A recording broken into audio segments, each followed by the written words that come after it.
মারা গেছেন ব্রিটিশ বংশোদ্ভূত মার্কিন অভিনেত্রী সামান্থা এগার। বুধবার যুক্তরাষ্ট্রের লস অ্যাঞ্জেলেসের নিজ বাসভবনে শেষ নিঃশ্বাস ত্যাগ করেন তিনি। মৃত্যুকালে তার বয়স হয়েছিল ৮৬ বছর। সামান্থার মেয়ে অভিনেত্রী জেনা স্টার্ন সংবাদ মাধ্যম দ্য হলিউড রিপোর্টারকে জানিয়েছেন, তার মা সামান্থা গত ৫ বছর ধরে অসুস্থতায় ভুগছিলেন। অবশেষে তিনি না ফেরার দেশে চলে গেলেন। এছাড়া সামাজিক যোগাযোগ মাধ্যমে লিখেছেন, আমার মা মারা গেছেন। শেষ মুহূর্তে তার পরিবারের সদস্যরা তার পাশে ছিলেন, আমিও পাশে ছিলাম। এটা সৌভাগ্যের বিষয় ছিল।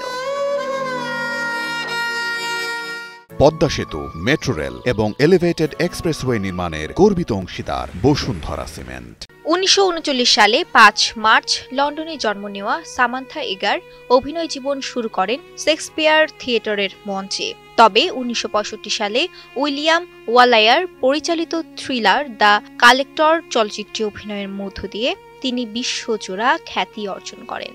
এই চলচ্চিত্রের জন্য তিনি লন্ডনে গ্লোব ও কান চলচ্চিত্র উৎসবের সেরা অভিনেত্রীর পুরস্কার পান এবং অস্কার মনোনয়ন ও অর্জন করেন। তার কাজের মধ্যে উল্লেখযোগ্য the walking stick, guess who's coming to dinner, good bye mister chips ও দ্য ডেড আর অ্যালাইভ। টেলিভিশনে তাকে সবশেষ দেখা যায় ২০০৯ সালে মেন্টাল ধারাবাহিকের প্রথম মৌসুমে।